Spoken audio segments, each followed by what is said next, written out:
Bismillahirrahmanirrahim. Assalamualaikum warahmatullahi wabarakatuh. Asyhadu an la ilaha illallah, asyhadu anna Muhammad Rasulullah.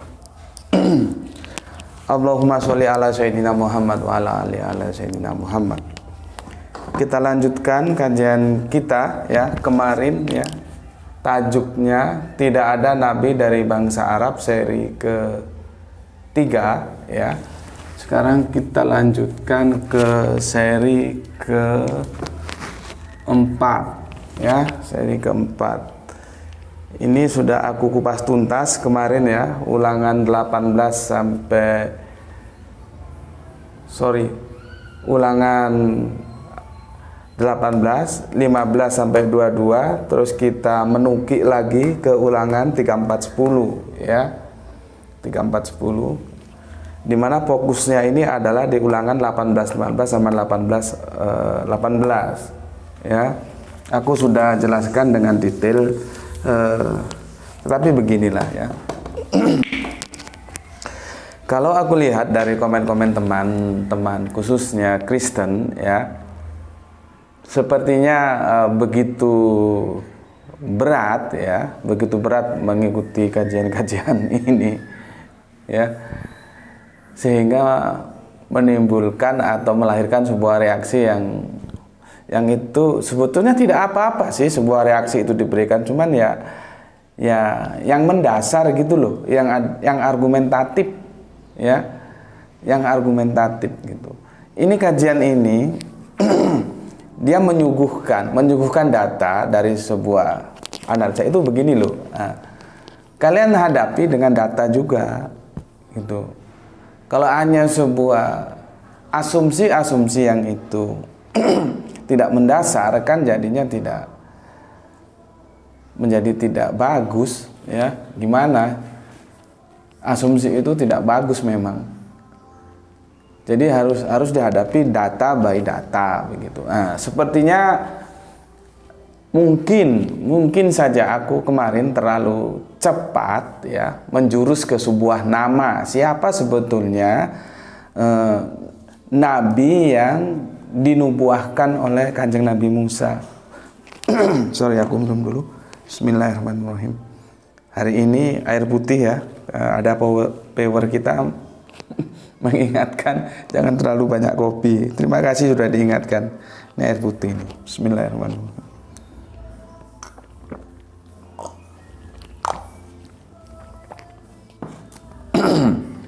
Oke. Mungkin aku terlalu cepat karena aku kemarin itu juga langsung menyebut sebuah nama tentang siapa nabi yang sebetulnya dinubuahkan oleh Kanjeng Nabi Musa. Oke lah, sekarang kita abaikan itu. Kita diskusikan dulu tentang saudara ya. Saudara artinya itu akan menjurus sebuah kebangsaan, menjadi bangsa. Memang kita harus membuka sebuah probability itu seluas mungkin agar kita bisa mendapatkan gambaran yang utuh, yang dia holistik, tidak parsial ya. Pada waktu itu tahun 2008 seperti yang telah aku sampaikan, ketika buku yang aku tulis Bible Menjadikan Islam Benang Merah Agama Samawi, ada salah satu narasumber ya yang membedah buku itu mengatakan bahwa meskipun secara tidak langsung ya mengatakan atau memberikan sebuah katakanlah penilaian yang tidak begitu welcome dengan apa yang dilakukan oleh Bapak Abraham, yaitu poligami ya. Cuman sih aku menanggapinya dengan ya aku senyum saja sih ya. Setelah kemarin yang aku bilang masalah titik dan koma, karena di surat tidak ada lagi nabi yang bangkit di antara bangsa Israel, itu memang ada dua kitab yang berbeda. Pak pendeta yang membedah bukuku itu memegang kitab yang itu koma belum titik, dan ketika Bapak itu menuntut aku untuk memberikan titik, maka aku tunjukkan kebetulan yang aku punya itu titik bukan koma.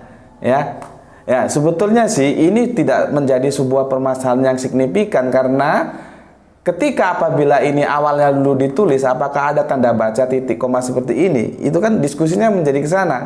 Tapi nggak apa-apalah ketika sebagai pembeda Bapak Pendeta itu meminta tanda titik, ya aku tunjukkan ada LAI yang ini tidak ada lagi nabi yang bangkit di antara bangsa Israel, itu titik ada, yang pakai koma juga ada gitu loh. Maka aku tunjukkan karena mintanya titik, aku kasih yang titik. Nah, setelah ini selesai, bergeser lagi seperti tadi yang aku bilang, seolah-olah tidak begitu welcome atau tidak begitu menerima, atau gampangan bahasa secara lugasnya menyalahkan kenapa dulu Bapak Ibrahim itu berpoligami. Karena kita tahu ya, kebangsaan itu terbentuk antara Arab dan Israel, itu buah dari proses rumah tangga bapak kita Abraham atau Ibrahim itu, ya. Dari garis Ismail, ya, Kanjeng Nabi Ismail itu akan melahirkan sebuah rumpun bangsa, yaitu Arab. Dan dari garis Kanjeng Nabi Ishak melalui putranya Yakob itu akan melahirkan satu suku bangsa besar juga, ya, dan itu dinyatakan dalam Al-Quran, bahkan dilebihkan, ya. Dan kita bisa tahu memang sekarang bangsa-bangsa dari Israel itu cukup brilian, ya. Jadi dua bangsa Arab dan bangsa Israel itu memang lahir dari sebuah rumah tangga Bapak Abraham yang melakukan poligami itu. Namun demikian, karena poligami ini, jadinya aku sedikit membahas poligami, ya. Itu bukan sesuatu yang terlarang, itu syariat. Ya. Makanya ketika dalam kekristenan itu boleh atau tidak boleh poligami, itu ya sudahlah, internal kalian aja lah, itu diselesaikan dulu, ya. Aku akan berbicara dalam kasus kebangsaan ini. Dan kemarin ketika aku menyebut nama nabi yang dinubuahkan, ya, oleh Kanjeng Nabi Musa, itu teman-teman Kristen langsung antipati gitu, ya. Maka untuk itu okelah, nama itu kita abaikan dulu, kita diskusikan dulu masalah kebangsaan, ya. Kalau kita berbicara kebangsaan, tidak boleh tidak kita akan merujuk ke Kanjeng Nabi Ibrahim atau Abraham, begitu, ya. Karena apa? Memang dari beliau lah. Tetapi walaupun demikian, akhirnya kita sekarang antara Yahudi, seperti yang aku bilang di seri pertama dulu, ya, seri kedua juga begitu, antara nanti hadir lagi Nasrani yang menjadi Kristen, yang terakhir, ya, Islam, itu masing-masing punya tafsiran-tafsiran, punya analisa-analisa, ya. Siapa sebetulnya yang dinubuahkan oleh Kanjeng Nabi Musa? Itu semua mempunyai penilaian tersendiri dan tidak sama. Makanya kan sejak awal aku bilang, seandainya diskusi ini kita buka di atas meja yang sama dengan menghadirkan 3 narasumber yang sama, bagi Yahudi, baik Kristen, baik Islam, itu akan menjadi bagus, akan menjadi indah gitu loh, ya. Educationnya itu akan menjadi lengkap, ya, karena di sini mayoritasnya adalah Kristen dan Islam, akhirnya ya di antara Islam dan Kristen itu. Dan kemudian aku kembali lagi, apakah dengan demikian kita akan menyalahkan poligami yang dilakukan oleh Bapak Abraham sehingga melahirkan 2 bangsa ini? Sebelum nanti aku jelaskan ke yang lain, ya. Karena tentang saudara ini nanti itu memang sih tidak hanya Arab dan Israel, nanti akan aku jelaskan nanti pembentukan bangsa-bangsa ini, ya. Oke. Dengan demikian aku mengatakan bahwa terjadinya polemik antara Islam, Kristen, dan Yahudi tentang siapa nabi yang dinubuahkan itu yang menjurus kepada bangsa, karena dikunci di sini. Tidak ada lagi nabi yang bangkit di antara bangsa Israel, itu dikunci sama Kanjeng Nabi Musa, ya. Nah, seandainya dulu bangsanya cuma satu, mungkin nggak rame. Kira-kira begitu sepertinya yang ada di benak Bapak narasumber dari teman-teman Kristen yang sedang membedah buku-buku itu, ya. Seolah-olah beliaunya tidak welcome dengan, atau beginilah, seandainya dulu Bapak Abraham tidak poligami, tentunya tidak terjadi polemik di antara kita seperti sekarang ini, gitu.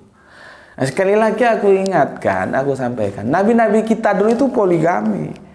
Poligami itu sesuatu yang syariat, yang Allah itu boleh kan. Yang tidak boleh itu kan ketika terjadi perzinahan, itu yang tidak boleh.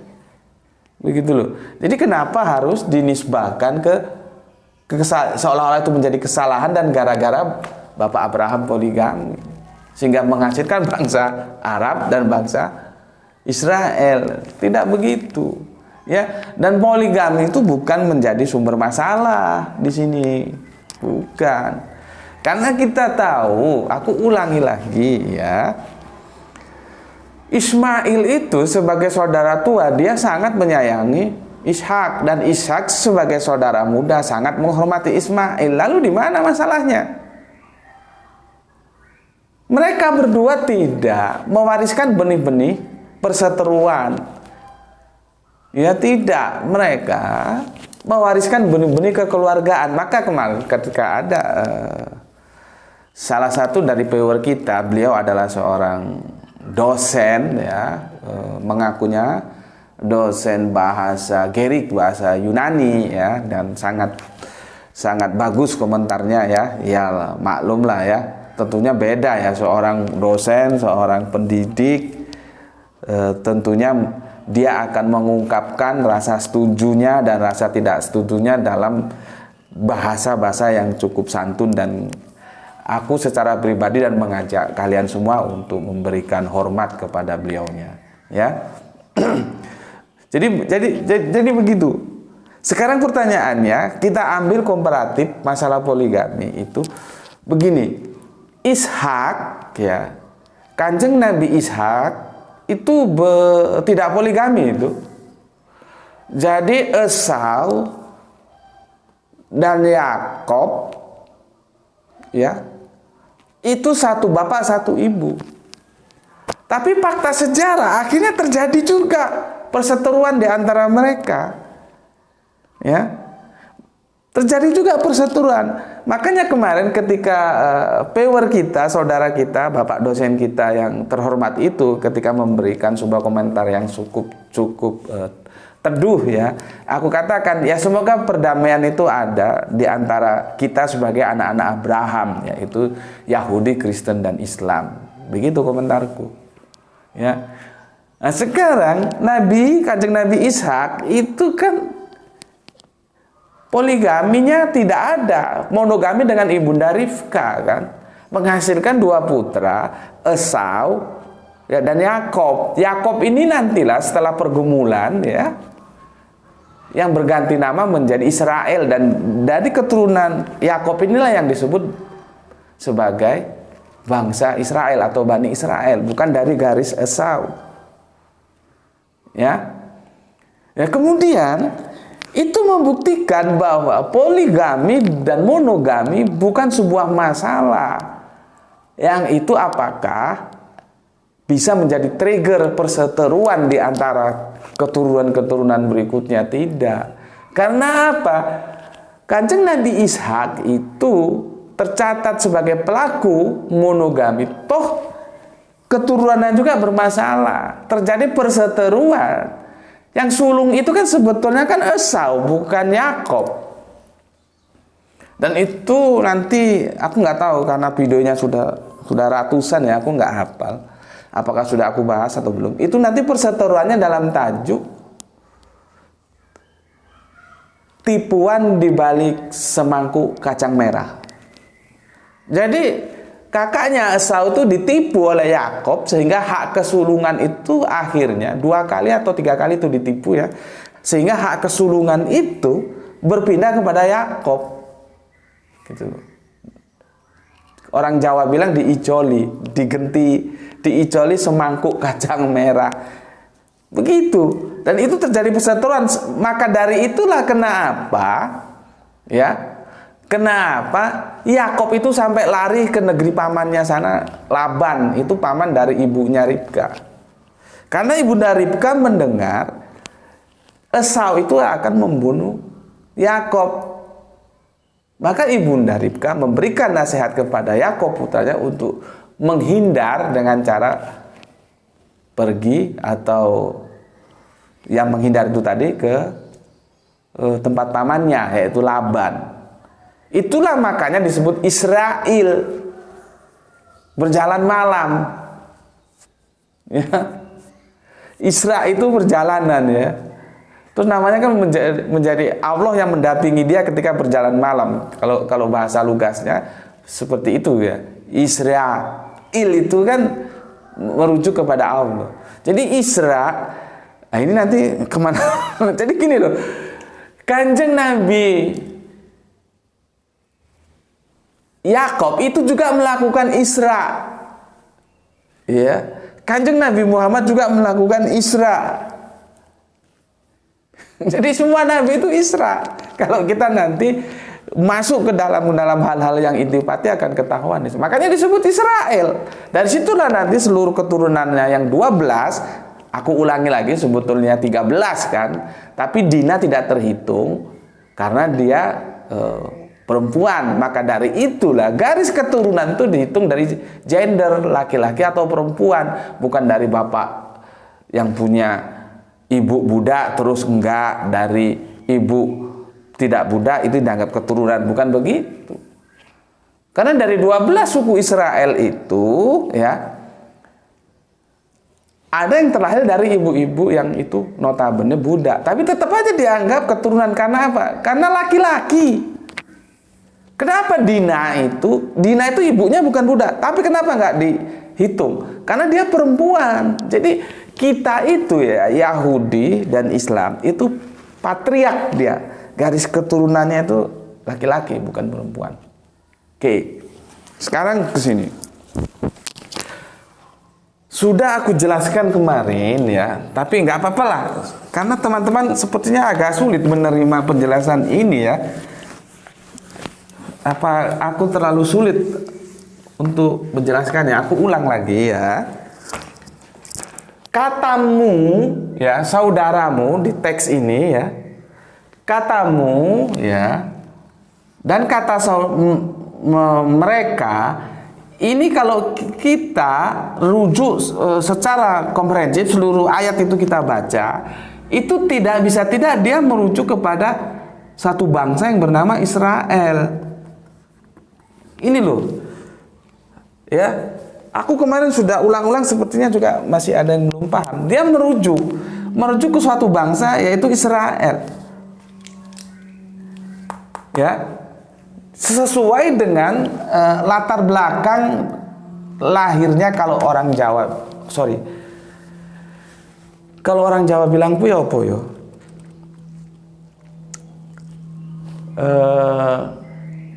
ada dalam istilah Jawa itu noyorono, awal mulanya ya, awal mulanya, atau kalau bahasa perspektif Islam itu asbabun nuzul, kurang lebih begitulah ya. Bisa lagi kalau dalam bahasa sastra landscape, atau yang melatar belakangi bahwa ini itu ya diucapkan di tengah-tengah bangsa Israel oleh Kanjeng Nabi Musa sebagai pesan perpisahan ya, wejangan gitulah ya, wejangan terakhir. Maka tidak bisa tidak ya, aku ulangi lagi, tidak bisa tidak saudaramu dan saudara mereka, kan di sini dia pakai mu, Di sini pakai mereka. Ini kalau dalam perspektif Islam namanya domir, kata ganti. Domirmu dan domir mereka itu maka tidak bisa tidak dia merujuk kepada Israel. Nggak mungkin di luar Israel. Gitu loh. Ya. Makanya dia kalau ini dipahami di luar Israel dan dia tidak ketemu dengan yang ini akan benturan. Karena di sini tidak ada lagi nabi yang bangkit di antara bangsa Israel. Gitu loh. Di sini dia menyebut bangsa juga. Begini. Ya. Nah, sekarang kan mudah. Kita lihat di sini ya. Di sini saudara Israel. Kalau ini aku ganti ya. Saudara Israel ini ya. Tentunya kita paham.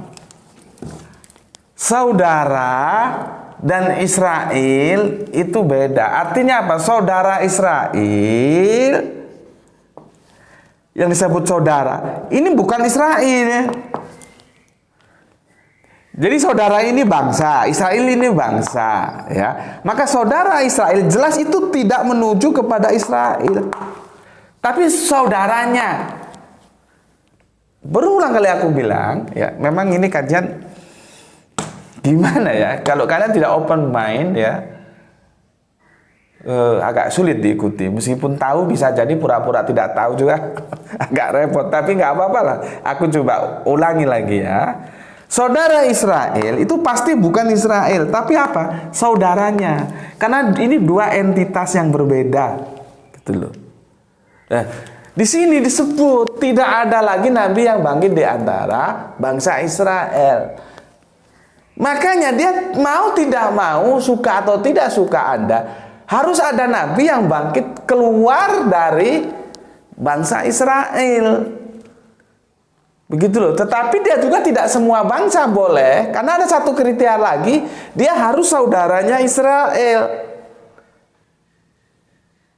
Nah, sekarang kemana lagi kalau bukan Arab? Gitu loh. Bangsa Cina, bangsa ini apa kata bangsa Mongol, bangsa apa lagi lah? Apa memenuhi kriteria itu?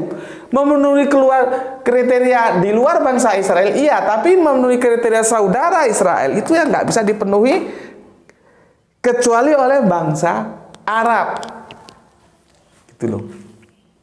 Tetapi sebetulnya ada peluang lain, bukan hanya bangsa Arab. Nah, itu yang aku mau bicarakan.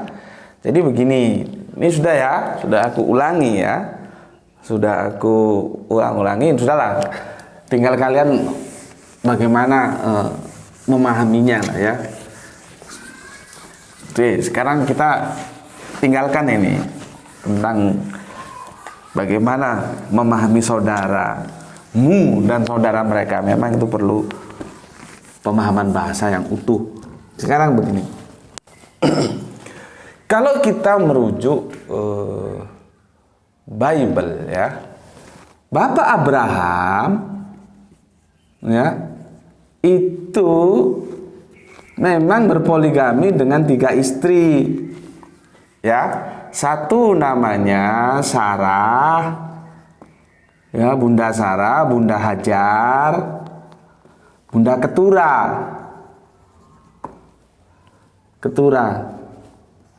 nih ya, Bunda Sarah, Bunda Hajar, Bunda Ketura. Ini pahami dulu, poligaminya seperti ini. Meskipun dalam sebuah diskusi-diskusi ini kadang-kadang jarang diungkap Bunda Ketura ini. Pertarungannya itu ada di Bunda Sarah dan Bunda Hajar. Kalau menukik lagi pertarungannya nanti, oh Bunda Hajar itu budak. Ya, kan pertarungannya di situ aja. Maka teman-teman Islam mengatakan bukan, Bunda Hajar itu bukan budak. Dan itu sudah kita bicarakan di video yang lalu ya. Ketura ini jarang diungkap ya. Meskipun ada yang mengatakan sebetulnya ini pendapat loh ya, Ketura ini sebetulnya ya Hajar ini. Tapi kalau aku lihat dari jumlah anak-anaknya kok sepertinya enggak gitu loh. Jadi kalau aku tunduk terhadap Alkitab ya, ini memang eksistensi yang berbeda ya, ada Hajar, ada Ketura. Gitu. Bahkan dalam sebuah hadis aku pernah mendapatkan informasinya, bukan hanya 3, tapi 4. Satu lagi saya lupa, aku lupa namanya. Tetapi oke lah, yang ada di Bible aja kita diskusikan, 3 ya. Dan hadis pun itu seperti yang aku bilang kemarin, bisa saja diterima, bisa saja ditolak karena dia tidak absolut. Ya. Dari sini menghasilkan sebuah bangsa Israel. Ya. Dari sini Arab. Ya. Dari sini kita kehilangan. Ini mesti punya anak dan keturunan kan? Nggak mungkin punah. Ini siapa? Ini kita nggak tahu. Gitu loh. Ya. Di sini kita nggak tahu karena tidak ada. Kita kan berbicara berdasarkan data yang ada. Bible tidak menjelaskan. Kita mau bilang apa? Ya sudah, kita terima begini saja. Yang terekspos itu akhirnya 2 bangsa ini, yaitu bangsa Israel, bangsa Arab ya. Yang kalau kita bicara tentang, aku sudah jelaskan tentang keledai liar itu ya di sini ya. Dan bagiku keledai liar itu bukan sebuah hinaan, justru menunjukkan sebuah kegagahan. Bagaimana seorang siap menghadapi kerasnya kehidupan padang pasir, itu keledai liar ya.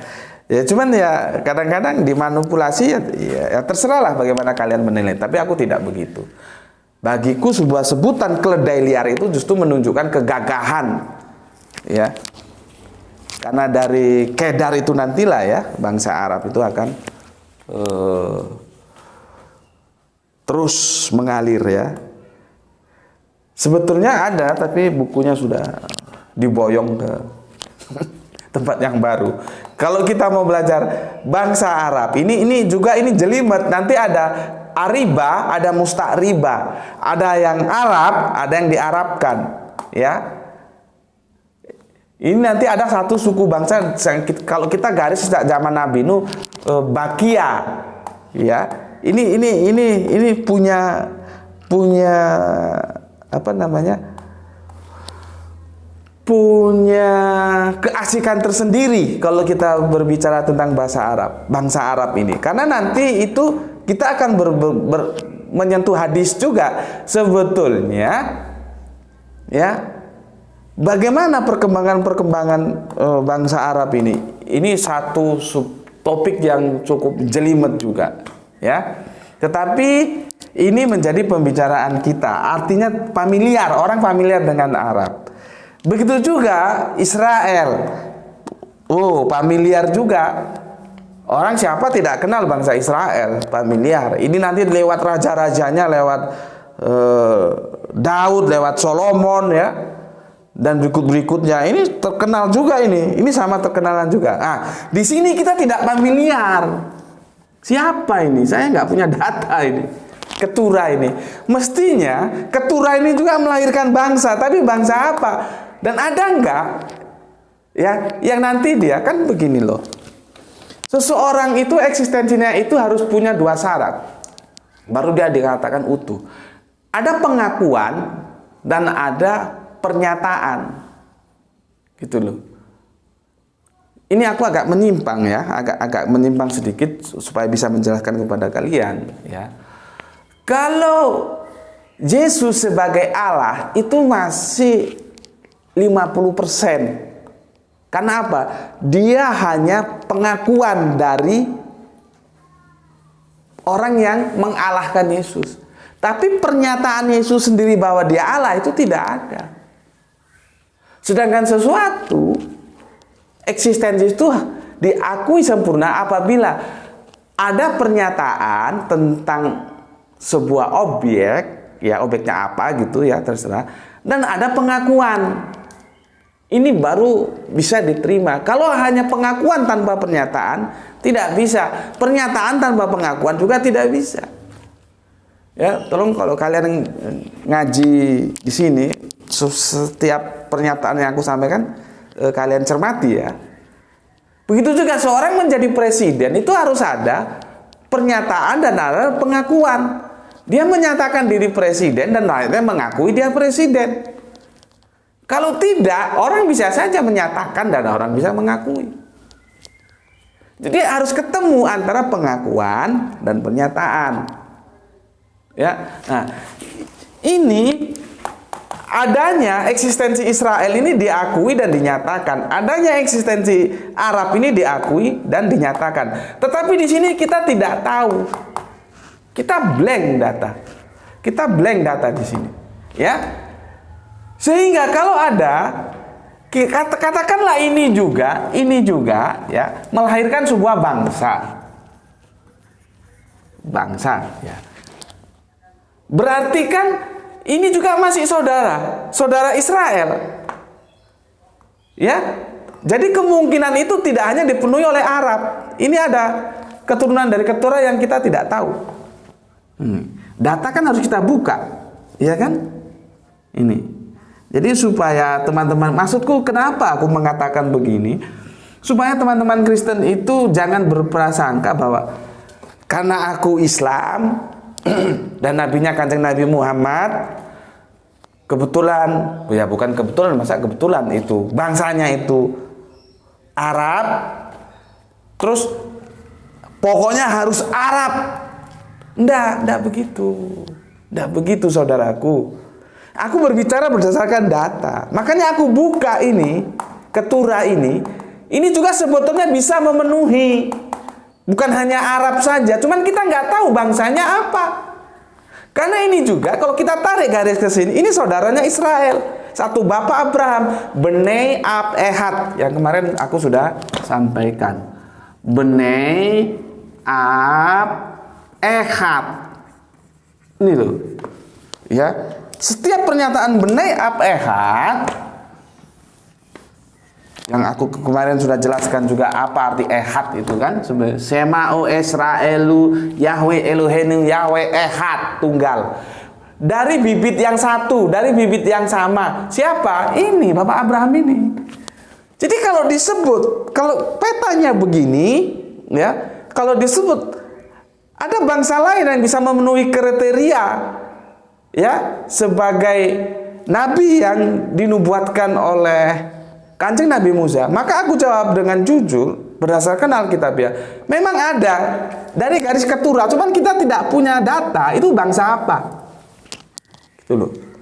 Artinya probability itu bisa dipenuhi oleh bangsa Arab dan bangsa yang ini kita tidak tahu. Nah, sekarang kita tinggal mempertemukan mana yang paling memungkinkan antara bangsa Arab dan bangsa yang kita tidak tahu ini.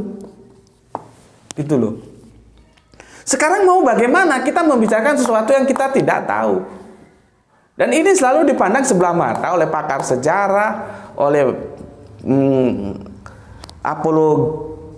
apologet ini jarang dibicarakan keturah ini. Nah, sekarang aku coba ungkap, aku bicarakan dengan sebuah kejujuran. Aku katakan ada yang bisa memenuhi, supaya kalian nggak alergi Arab ini loh maksudku. Kalian kan alergi Arab.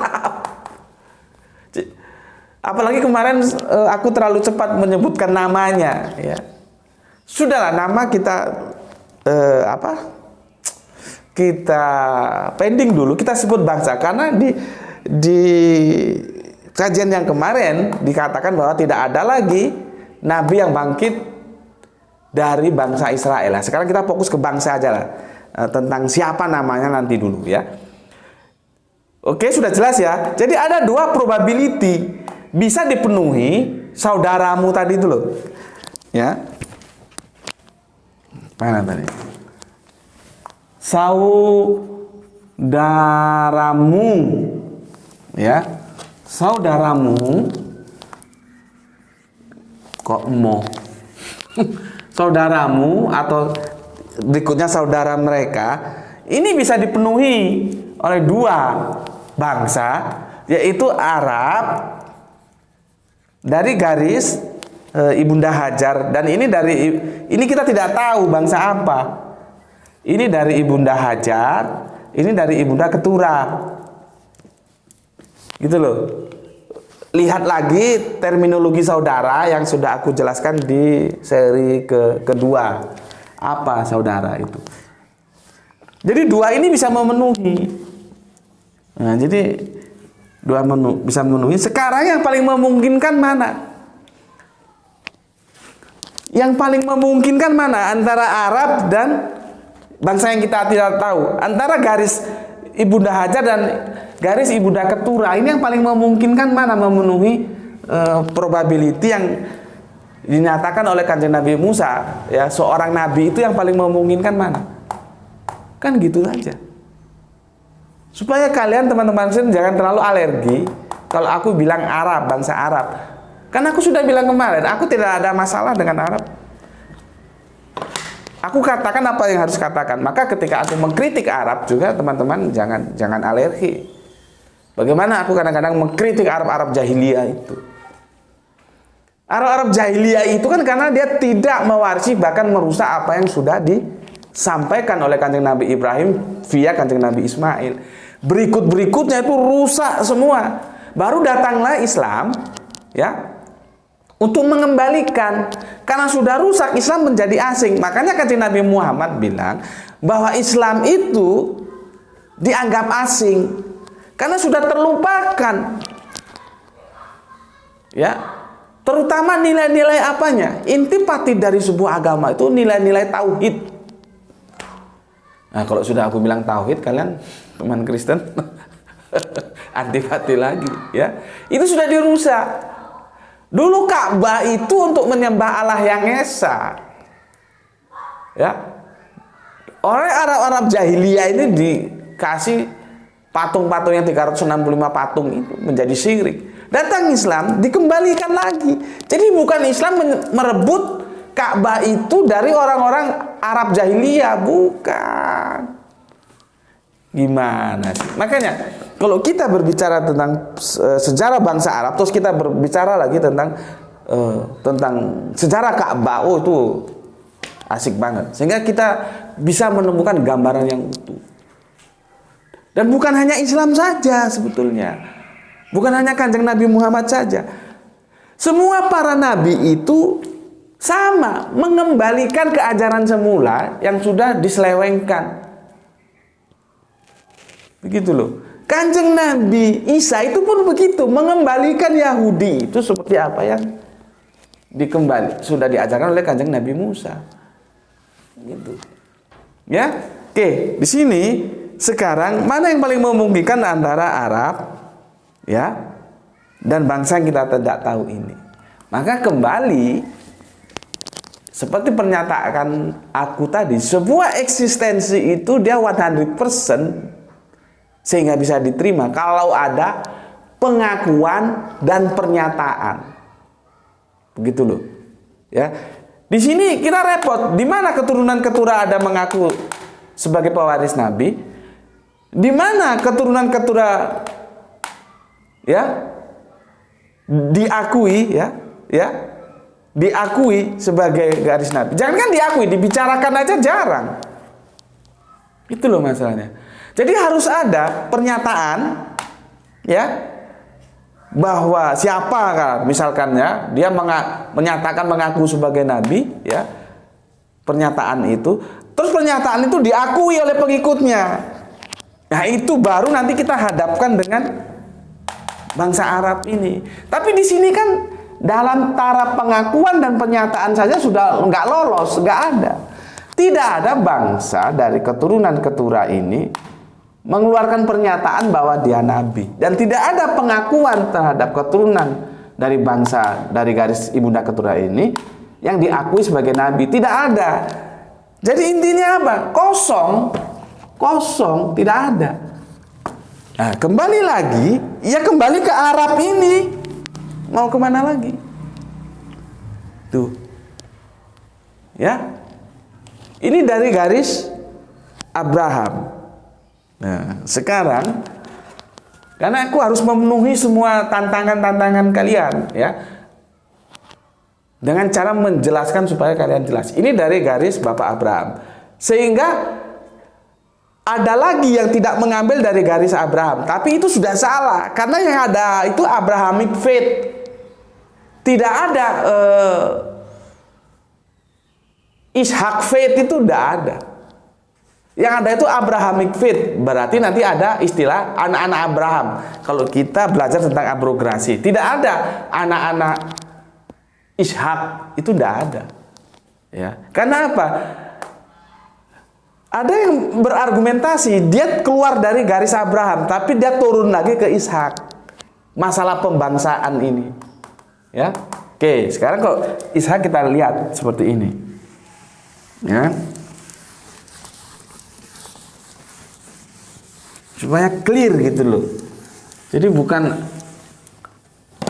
pokoknya ya. Ishak ya kan kanjeng Nabi Ismail terus Ishak ya. Itu kan kalau Ishak ini tidak poligami, monogami dengan ibunda Ribka ya. Nanti kalau salah tolong kasih tahu ya. Ingatku Ribka. Di sini nanti yang aku bilang tadi, putra pertama sebetulnya hak ketunggalan itu ya, hak kesulungan itu, bukan ketunggalan. Hak kesulungan itu dimiliki Esau karena ini anak sulung, bukan Yakob. Ya. Yang aku bilang tadi semangkuk kacang merah, tipu daya dibalik semangkuk kacang merah. Cuman karena Esau ditipu oleh Yakub, ya, hak kesulungan itu berpindah dari Yakob. Ya, dari Esau berpindah ke Yakob. Hak kesulungan itu berpindah dari Esau ke Yakob, pindah dia. Kenapa? Ini ditipu. Sehingga ini yang aku bilang tadi, lari ke Laban karena mau dibunuh sama Esau. Oke, cerita itu pelariannya sampai nanti disebutlah ini ya Israel karena perjalanan malamnya itu. Ya. Jadi kalau Israel itu ya Yakob itu ya Israel, gitu loh. Ya. Israel. Oke. Israel, Bani Israel itu disebut bangsa-bangsa menghasilkan 12 suku Israel. Inilah yang disebut dengan Bani Israel. Nih, ya. Nah, sekarang apa? Kalau garisnya dari Ishak, ya, Bani Israel, apakah Israel ini tidak punya saudara? Punya. Saudaranya siapa? Esau. Ini dia. Ini Esau. Ya. Esau. Nah, sekarang pertanyaannya, Esau itu membentuk bangsa enggak? Membentuk bangsa enggak dia? Ada enggak yang dari dia mengakui dan diakui? Menyatakan diri bahwa dia nabi dari garis Esau, dan itu diakui pernyataannya itu. Kan kita juga sama dengan Keturah. Ketika sudah berbicara, Esau ini seolah-olah tersisihkan, nggak pernah didiskusikan. Gitu loh, nggak pernah didiskusikan. Kalau dari garis ini dikatakan bahwa saudara Israel itu adalah Esau, ya memang benar. Cuma kan ini kan blank. Kita tidak pernah dapat informasi kalau ada orang yang mengakui sebagai nabi dari garis Esau dan dia diakui. Tidak ada yang menyatakan bahwa aku ini nabi dari garis Esau, tidak ada. Dan pernyataannya itu diakui juga tidak ada. Dari sini dia sudah blank, nggak memenuhi kriteria bahwa Israel itu yang dimaksud. Esau ini saudara Israel, bukan dia yang dimaksud. Tetapi di sini pun dia sudah blank, karena garisnya itu tidak. Kita legal standingnya itu tidak di Ishak, tapi di Bapak Abraham yang tadi. Makanya kalau kita berbicara tentang Abrahamic faith, ya, itu adalah iman Abraham itu dia merujuk kepada Yahudi, Nasrani, Islam. Tidak ada Ishak faith dalam istilah-istilah kajian teologis, tidak ada. Tidak ada anak-anak Ishak itu, tidak ada. Yang ada anak-anak Abraham faith gitu loh. Jadi kalau menarik garis ke sini itu ya gini aja. Kalau aku dosen itu kalau nguji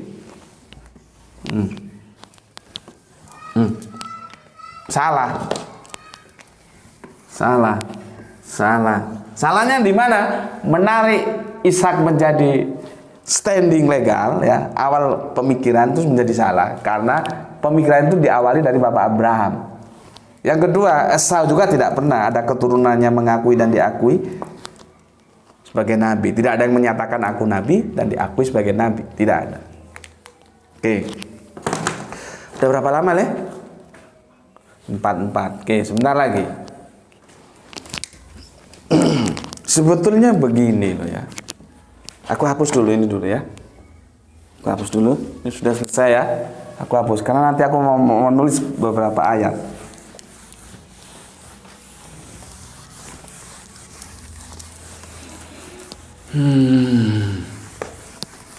Minum dulu. Bismillahirrahmanirrahim.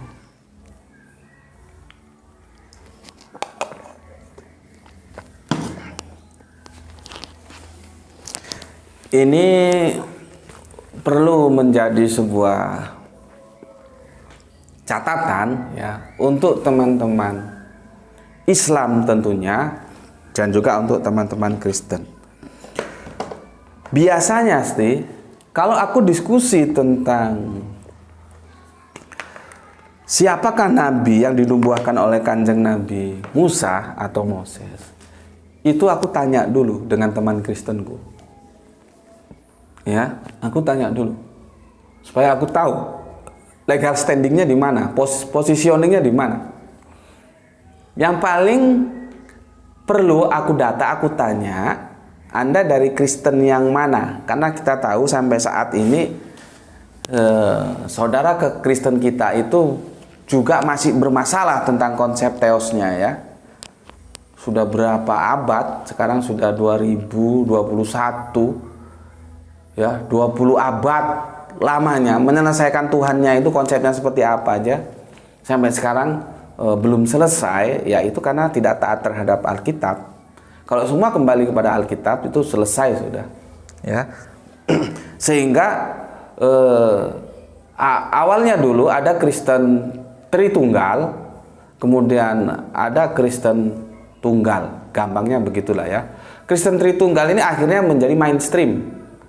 Ajaran Tritunggal ya, Trinitas yang itu ditelurkan oleh Tertullian itu menjadi mainstream. Dia menjadi dipegang oleh populasi terbanyak dari umat Kristen, dari saudara Kristen kita ya. Sementara yang tunggal itu dia minoritas, tidak mainstream. Di antaranya adalah Saksi Yehova, kemudian ada Kristen Tauhid ya atau Unitarian. Terus ada lagi Mormon, tapi Mormon juga ini kalau di Indonesia lebih minoritas lagi ya. Yang masih mending itu Saksi Yehova dan Unitarian, ini masih lumayan lah ya dari segi population. Kalau tapi Mormon sekarang juga sudah gencar masuk ke Indonesia seperti yang aku bilang. Aku ada berkali-kali lah ya, ada 3 atau 4 kali berkunjung ke gereja Mormon, kami diskusi di sana untuk mengimbangi setelah mereka datang ke tempat kajianku seperti ini ya. Kenapa aku harus tanya mereka atau teman diskusiku yang Kristen ini ada dari kelompok mana? Itu menjadi penting ya, itu menjadi penting.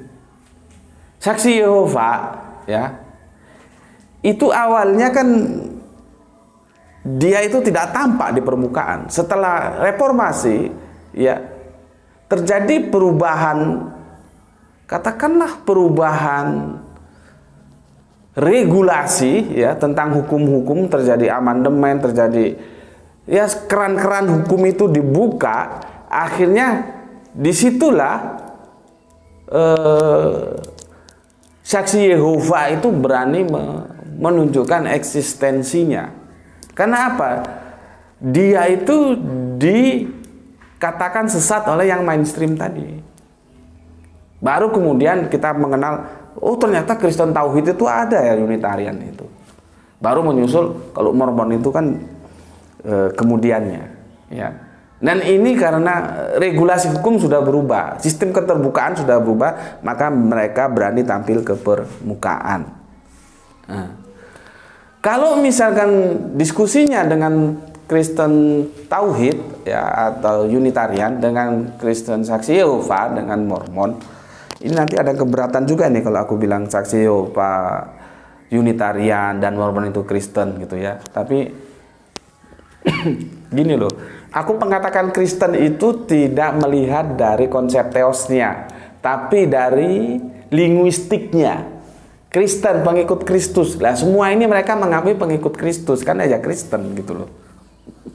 Ya, kok aku berkali-kali mereview ini tapi masih ada banyak yang salah. Ya. Oke, cuma nggak salah paham lagi. Begitu. Kalau dengan teman-teman yang tadi itu yang aku sebutkan, ya, Saksi Yehova, Kristen Unitarian, dan Mormon, itu tentang siapa sebetulnya nabi yang dimaksudkan oleh Kanjeng Nabi Musa, dan mereka menyebut Yesus, ya. Itu untuk sementara, aku bilang, untuk sementara, ya. Untuk sementara, aku bilang, untuk sementara itu bisa diterima kalau kita berpijak pada perjanjian lama. Untuk sementara itu bisa. Tapi nanti itu akan gugur ketika kita bergeser ke perjanjian baru. Karena nubuah ini tidak berhenti di perjanjian lama loh. Nubuah ini terus akan berlangsung sampai perjanjian baru. Makanya di Al-Quran disebutkan, aku nggak nyebutkan nama, menyebutkan narasinya aja. Sebuah nama yang sudah tertulis di kitab-kitab terdahulu, baik Injil maupun Torah. Ya. Jadi di perjanjian lama, di perjanjian baru, atau kalau aku balik perjanjian baru dan perjanjian lama, itu ada. Nubuah itu tetap. Nah, kembali, kalau aku diskusi dengan teman-teman yang menganggap Yesus itu sebagai nabi, itu dia benar, tapi relatif terhadap waktu. Dia bisa dipertahankan ketika kita hanya berpijak di perjanjian lama. Tapi ketika kita bawa ke perjanjian baru, itu menjadi runtuh. Bukan Yesus. Ya. Nah, itu. Nah, berikutnya yang menjadi intinya, ya. Ketika kita diskusi dengan teman yang itu adalah mengikuti mainstream, konsep teosnya adalah Allah Tritunggal. Itu bermasalah. Gitu loh. Maka kalau ada Kristen Tritunggal mengatakan bahwa nubuah yang disampaikan oleh Kanjeng Nabi Musa itu adalah Yesus, itu Anda menjadi apa ya? Momen stupid, kebodohan sesaat. Kekacauan berpikir.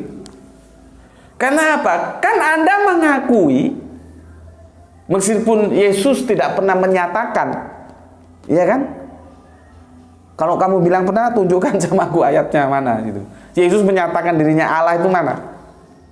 Kan nggak ada. Ya, jadi kalian mengakui Yesus itu sebagai Allah. Kalaupun nanti ada Dwinatur, itu kan dogma yang kemudian dibikin oleh Apoliniaris. Dan Alkitab tidak pernah mengatakan begitu. Yang Alkitab katakan, firman itu telah menjadi manusia. Baca di kitab Yohanes. Yohanes tidak pernah mengatakan firman itu menjadi 100% manusia, 100% Allah. Tidak pernah. Itu kan bisa-bisanya Apoliniaris dan kalian telan mentah. Tetapi intinya kalian mengakui Yesus itu Allah. Ya, itu yang harus kalian pegang. Ya, makanya kemarin sebuah artikel yang aku bantah itu ditulis oleh Kristen, seorang dosen, ya, rektor, ya, doktor juga. Dia penganut Kristen Tritunggal. Setiap surat dia kan pernah berkirim surat sama aku, ya. Itu atas nama Allah Tritunggal gitu. Dia penganut Tritunggal. Yang jadi masalah dalam Tritunggal ya, Yesus itu Allah. Ini loh. Ya, Yesus itu Allah dalam Tritunggal. Sementara yang dinubuahkan oleh Musa itu seorang nabi. Ngerti nggak bedanya Allah dan nabi? Bukan Allah. Jadi kalau Anda masukkan Yesus ke sini, itu ya sudah salah alamat, bos. Kita nggak perlu diskusi panjang-panjang. Anda sudah selesai, sudah nggak memenuhi kriteria. Sama aja orang tanya tahu dijawab tempe. Ya, terjadi confuse, terjadi kebingungan berpikir, jadi momen stupid ya. Ketika teman-teman Kristen Tritunggal mengatakan bahwa nubuah itu jatuh kepada Yesus. Kenapa? Karena mereka mengakui Yesus itu Allah, sedangkan nubuahnya itu bukan nubuah Allah, nubuah nabi. Loh. Ya, paham nggak di sini?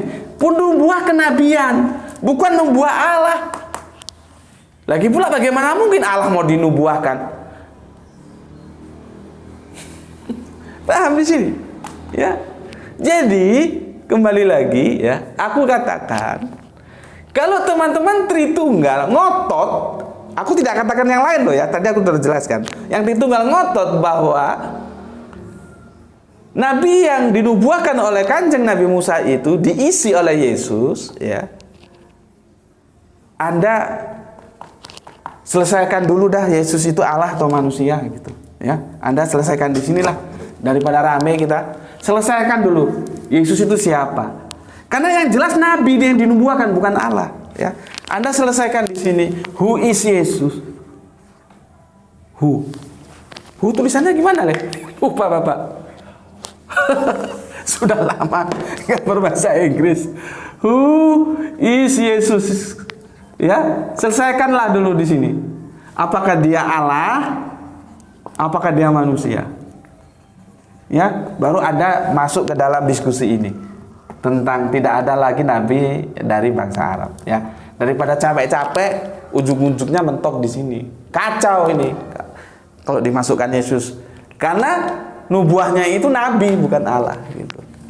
Oke, itu dulu dari aku dan besok kita lanjutkan seri kelima, ya. Semoga sehat selalu.